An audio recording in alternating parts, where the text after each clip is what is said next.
Good day mga ka-ML! Nandito uli ang Sir Christian nyo para sa subject na entrepreneurship. So last week, tapos na natin ang first learning activity sheet. So, pag-aralan ninyo doon kung ano nga ba ang relevance nitong entrepreneurship sa ating buhay.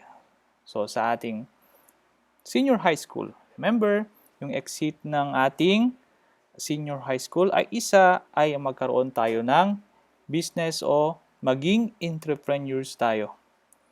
So, dako na tayo sa susunod nating pag-aaralan o modules natin. Okay? Itong inisyatibo na ginagawa ko, nagre-record ng voices, hindi ko na pinapakita ang mukha ko, ay isang tulong para sa inyo at mas lalo ninyong maintindihan at ma-appreciate kung ano ang linalaman ng modules ninyo. Hindi lang yung dapat ay tumitingin tayo sa sagot at tapos kinokopya. Namnamin natin ang knowledge na binibigay ng mga modules na ito. Mahirap lang, wala kami sa inyong tabi. Ngayon, siguro parang nasa tabi nyo na ako. Ito lang, ang magiging problema natin ay hindi ito aabot sa lahat sa inyo. Kaya kung maaari ninyong i-download ito at i-share sa mga kasama ninyo, appreciated yon. Okay? So, dito tayo sa ating week 2. Explore job opportunities for entrepreneurship as career. Career para ang maging entrepreneur. O, di ba? Ganda, no? So, sa atin, sa ating locality, mayroon tayong mga hindi nakapagtapos, pero successful sa pinili nilang career bilang isang entrepreneur. Yan, entrepreneur. Minsan pa nga, sa history natin, ang pinakamayaman sa ating bansa ay hindi nakapagtapos ng pag-aaral, pero they are entrepreneur. So, background information for learners. Entrepreneurs start new businesses and take on the risks and rewards of being an owner. Okay? Entrepreneurs start new businesses. Ang sinasabi natin business dito, class, is hindi yung business na kinopya lang. Halimbawa, may sari-sari store yung kapitbahay nyo, kinopya mo na lang din as yung sari-sari store. So, ang entrepreneur class ay yung merong bagong pakulo or innovation na sinasabi. Yung innovation na yon, siya lang nakapag-isip nun at yun ang ginawa niya. Halimbawa naman ang innovations natin, gumawa ka ng sasakyan na tsinelas na lumilipad, na tipong hindi tumatapak sa lupa pero lumulutang sa langit. That is innovation. Okay? Sounds unrealistic pero yan ang start ng mga technological changes sa ating mundo. From start, telepono, they use it, gamit lang ang nakalinya siya or line telephone. Ang inisip lang nila, prinidik lang nila during that time is yung landline na yon merong TV monitor na makikita yung kausap nila. Now, technology go beyond that expectation. So today, the future, wireless na ang cellphone, nakikita mo pa, ang dami pang interactive applications doon sa cellphone. So, mag-isip tayo as a young individual ng mas magandang innovations. Tapos, paano natin magagawa yung mga bagay na yon? So, andito tayo sa entrepreneurship. Pumapasok yung business na yon. So, tingnan ninyo, ang mga businesses or big companies have their own research and development department na nag-aaral kung paano sila mangunguna sa larangan ng technology or sa larangan ng linya doon sa mga products nila. Tingnan ninyo yung mga malalaking cellphone manufacturers, merong iba-ibang features na ngayon na nilalagay nila sa cellphones, di ba? Dati isang camera lang, ngayon nagiging 3 na, nagiging 5 na ang labanan, o pagdating ng panahon, di ba? O hindi natin alam. Or yung ating foldable cellphones, meron na tayong mga foldable cellphones. Ayan, so dati isa lang siyang idea sa loob ng isipan ng isang entrepreneur. So some new ventures generate enormous wealth for the entrepreneur. However, the job of entrepreneur is not for everyone. You need to be hardworking, smart, creative, willing to take risks, and get along well with people. You need to have the heart, motivation, and drive in order to succeed. Okay? Pag sabi natin take risks, these are the reasonable risk takers. Ibig sabihin, uh, pwede kang sumugal. Sumugal sa business. Sugal lang business. Sinasabi nila, sugal ang business. Well, pwede mo naman maiwasang matalo. Okay? Ang mga businesses or mga entrepreneurs, kadalasan yan, hindi yan nananalo agad-agad. Nagkakaroon yan ng pagkakataon na ilang beses natutumba hanggang sila ay maging successful. Okay? Entrepreneurs have many personalities. A number never finished college. Ayan, sinasabi natin. Some are purely revolutionaries. Some are gentle souls with a good idea. Some are driven but difficult. Some have grown up in the most difficult circumstances imaginable, emerging with enormous determination to strive for greatness. Others are pleasant, personable, and compassionate renegades. Generally, there will be life event, key motivator, or source of inspiration that causes a person to strike on his own rather than work inside a larger company. Ayan. Okay. May mga kwento na they being rejected by McDonald's, then later on they put up a business, or then they become successful. Ayan yung mga kwento ng mga later on we will discuss some successful entrepreneurs locally. Ayan, tignan natin. Generally, there will be a life event. Ayan, sinasabi na natin. Maaaring binagyo siya, ganon. Nung binagyo siya, nakapag-isip siya, ang dami palang mga sanga ng puno na bumagsak. Then, yung mga puno na sanga ng puno, ginawa niyang he made a product galing doon sa mga sanga na yon, then naging successful and imported na sa ibang bansa. Yung mga bagay na ganun, katulad nun. Nag-iisip tayo ng ganun. Sometimes it's a cubicle fatigue or worse, getting fired. And other times it's an aha moment where an insight or innovation into how an industry or business could be done differently arises. Sometimes it's bad boss. So the possibility in entrepreneurship are endless. The rewards can be high and so are the risks too. But if you have the drive, creativity, and desire to be your own boss, this career is meant very well for you. So, tanggalin natin yung mindset natin na tanging sa pag-aaral lamang o makagraduate lamang magiging successful. Well, knowledge is key. Ayan. Pero somehow, may pipigil sa atin. May mga successful na magtapos, pero yun ang ginamit din nila para yung konting knowledge na nakuha nila o konting knowledge, malaki na yun ha. Pag sinabi nating knowledge, pag pinapasok mo sa utak mo, malaking bagay yun. So, yun yung nag-drive sa kanila to do better. Ayan. No? So, punta na tayo. Kilalanin natin ang mga iba-ibang kung sino-sino ang mga naging sikat na businessman na mula sa kahirapan o sa pasimula ng business nila ay mahirap lamang. Ngunit isa sa mga malalaking businesses na ngayon sa ating bansa. Ito, si Tony Tan Kak-kyong. Yan. Chinese na Chinese, di ba? Pero siya ay lumaki sa Pilipinas. Chinese immigrant parents from Fujian. He attended high school at Chiang Kai-shek College and graduated from University of Santo Tomas with a degree in chemical engineering. Tan had initially planned an ice cream parlor when he founded Jollibee, then added dishes such as hamburgers, french fries, and fried chicken. I remember from the other class or the previous year, sabi ko, ice cream parlor lang dati ang sinimulan ni Tony Tan Kak-kyong. tumawa sila. O, di ba?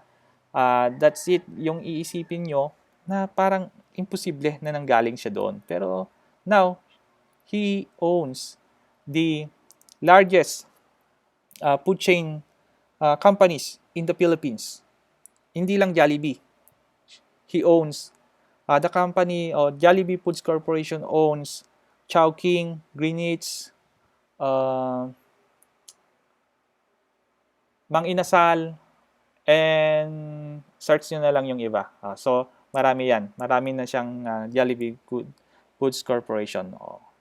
So, now, kilalanan natin naman si Eduardo Cuangco.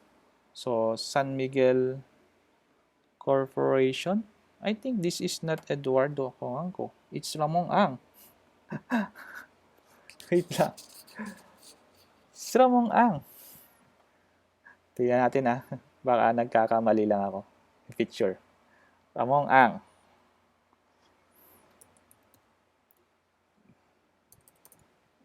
Na-check na natin to. That is Ramon Ang. Yan po ay si Ramon Ang. Ano po? Nagkamali lang po sila dyan ng picture na linagay. Si Ramon Ang po yan. Ayan. Eduardo Cuangco Jr. is the chairman of the board and executive officer of the company, a position that he has held since July 7, 1998. He is also the chairman of executive committee of the company.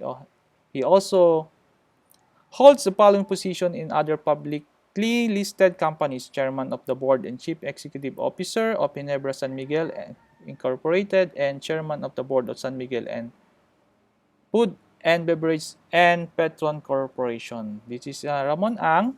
However, para makita natin si Eduardo Cuangco,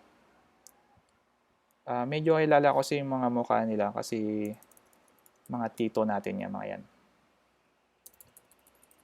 Eduardo Cuangco.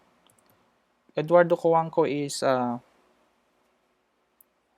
kamag-anak po ng ating dating presidente ng Pilipinas na si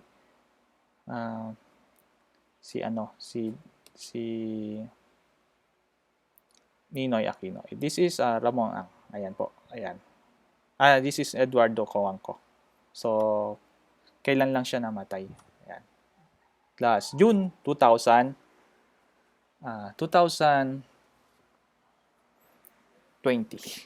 Okay, next. This is Henry Tan Ching Sing Sr. At age 12, he and his family moved to the Philippines, where his father set up a shoe that sold various household items.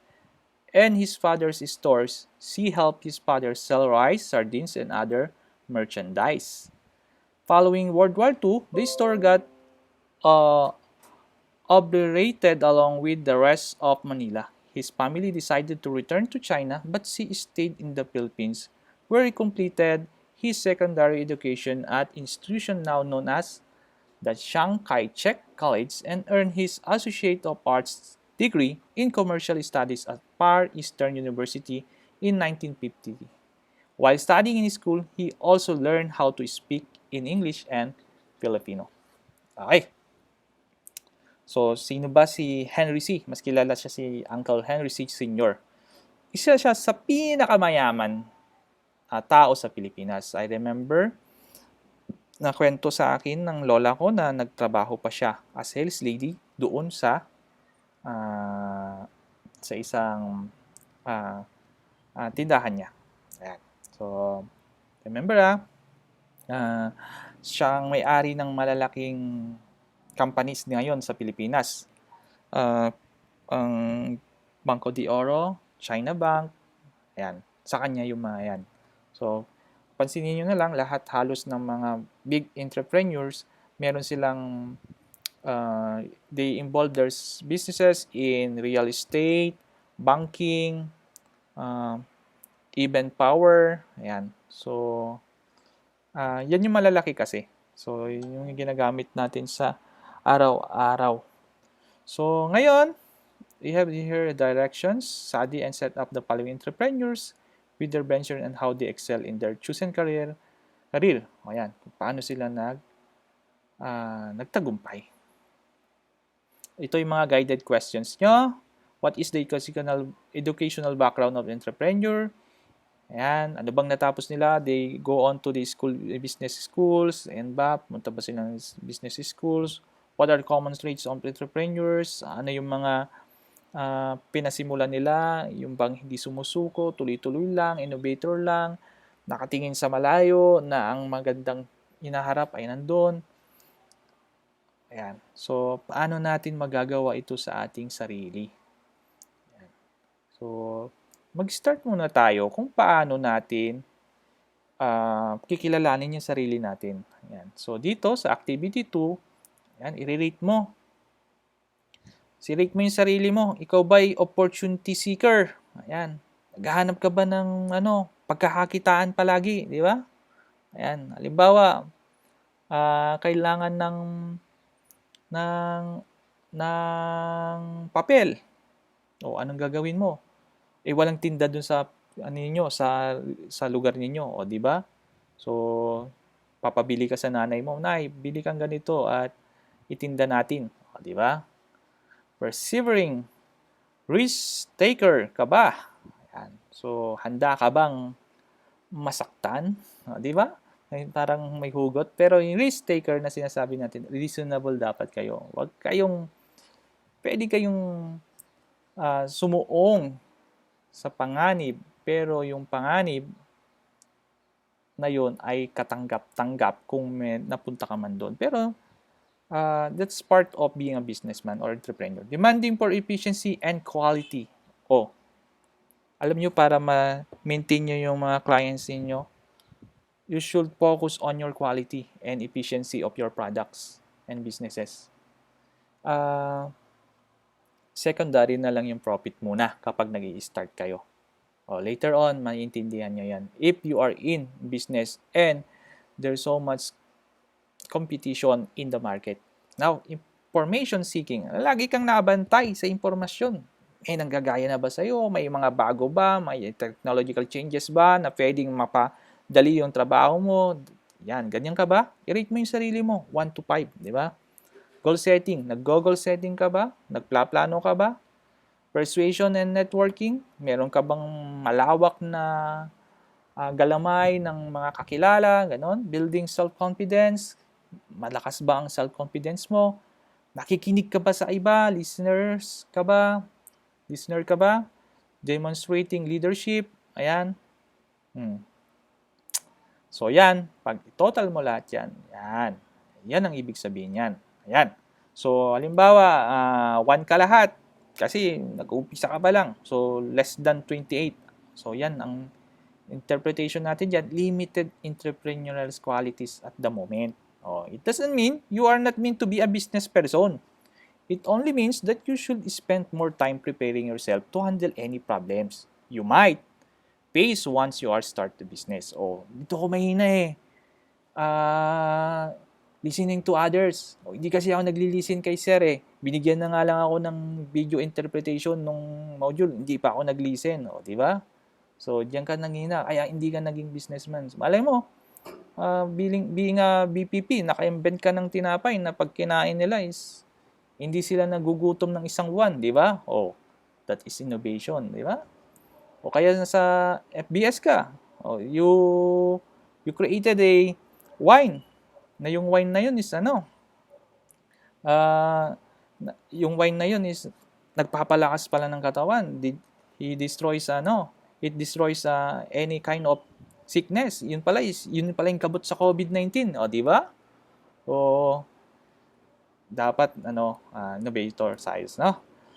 Ayan. So ngayon, activity 3. Ayan, diyan lang tayo nagkakaiba ng mga sagot. So, ayan, interpret nyo ha. Gawan nyo ng business plan, Ayan ang business plan.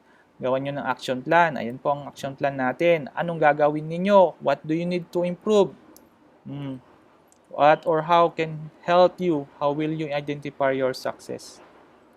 Okay, ayan po. Ayan po ang sagot niya. Activity 4. Madali na lang po yan para sa inyo. Then, reflection. And, ayan. Tingnan natin po. Reflection. Tingnan natin itong mga mukha. Baka meron na naman ditong, ayan. Ayan si Mark Zuckerberg. Ayan. So, si Mark Zuckerberg, ayan. Oh, tandaan nyo ha.